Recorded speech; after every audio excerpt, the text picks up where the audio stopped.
খুব সুন্দর এক বনে একটি গাছের নিচে বাস করত এক হরিণ। সেই গাছে এক কাকও বাসা বেঁধেছিল। হরিণ ও কাক ছিল বেশ ভালো বন্ধু। তারা দুজন দুজনের সুখ দুঃখের সাথী। এক শিয়াল সেই বনের খাবার খুঁজে বেড়াচ্ছিল। একদিন সে ঘুরতে ঘুরতে হরিণকে দেখতে পেল। হরিণকে দেখে তার লোভ হলো। ইস, কি তরতাজা হরিণ! এর মাংস খেতে নিশ্চয়ই অনেক সুস্বাদু হবে। ওকে ধরতে হলে আমাকে একটি বুদ্ধি বের করতে হবে।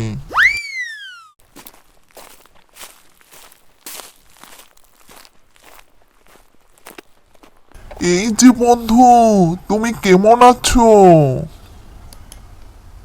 আমি ভালো আছি, কিন্তু আমি তো তোমায় চিনলাম না। আমি একজন ইতিম। এই পৃথিবীতে আমার কেউ নেই। আমার কোনো বন্ধু নেই। আমার খুব একা লাগে। তুমি কি আমার বন্ধু হবে? হরিণ খুব আনন্দিত হলো। সে শিয়ালের জন্য দুঃখ প্রকাশ করে বলল, ঠিক আছে, আমি তোমার বন্ধু হব।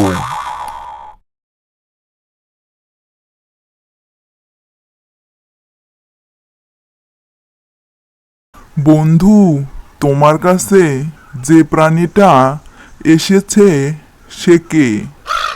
সে আমার বন্ধু হতে চায়। বেচারা শিয়াল, এই পৃথিবীতে তার কেউ নেই। বন্ধু হওয়ার জন্য এটা কোনো ঘটনা নয়।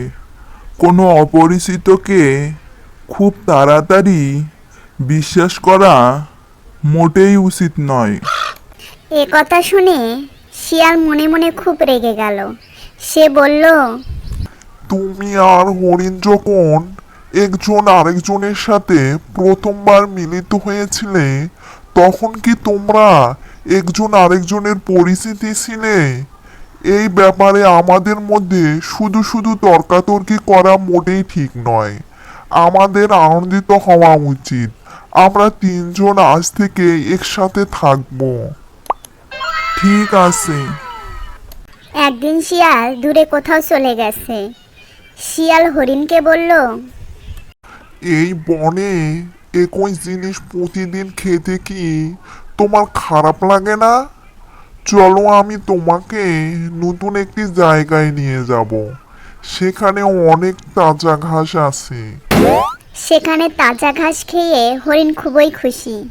এরপর থেকে এটা তাদের প্রতিদিনের অভ্যাসে পরিণত হয়। প্রতিদিন হরিণ শিয়ালের সাথে দূরের সেই মাঠে যেত। সেখানে গিয়ে সে মজা করে সবুজ ঘাস খেত। খেতে খেতে পেট ভরে গেলে আবার ফিরে আসতো। একদিন সেই মাঠের মালিক হরিণকে ধরার জন্য একটি ফাঁদ পেতে রাখলো। হরিণও সেই ফাঁদে আটকা পড়ল। হরিণ ভয় পেয়ে থতমত খেয়ে গেল। সে শিয়ালের দিকে তাকিয়ে বলল, দয়া করে তোমার ধারালো দাঁত দিয়ে জালটা কেটে দাও। আর চলো, আমরা দুজনে এখান থেকে পালিয়ে যাই। আমি আজ উপবাস আছি বন্ধু। জালের সুতো একটি প্রাণী শরীরের অংশ দিয়ে বানানো হয়েছে।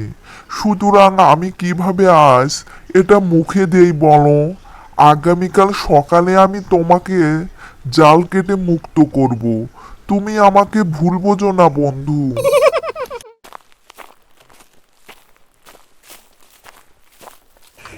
আর ওদিকে কাক তার বন্ধু হরিণের ফেরার অপেক্ষা করছিল।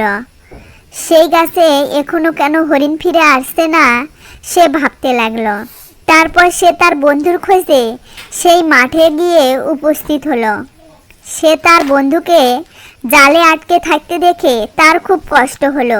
সে হরিণকে বলল, বন্ধু, কি করে এই ঘটনা ঘটলো? এটা হলো তোমার কথা না শোনার পরিণতি। এই দুষ্ট শিয়াল কই?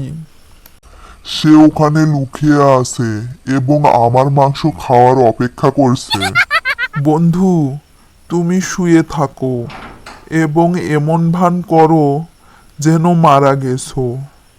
আর আমি যখন কা কা শব্দ করব তখন তুমি উঠবে। তখন ছুটে দৌড়ে পালিয়ে যাবে। একটু পরে মাঠের মালিক এলো। সেখানে সে দেখলো একটি হরিণ জালে আটকা পড়ে মরে গেছে।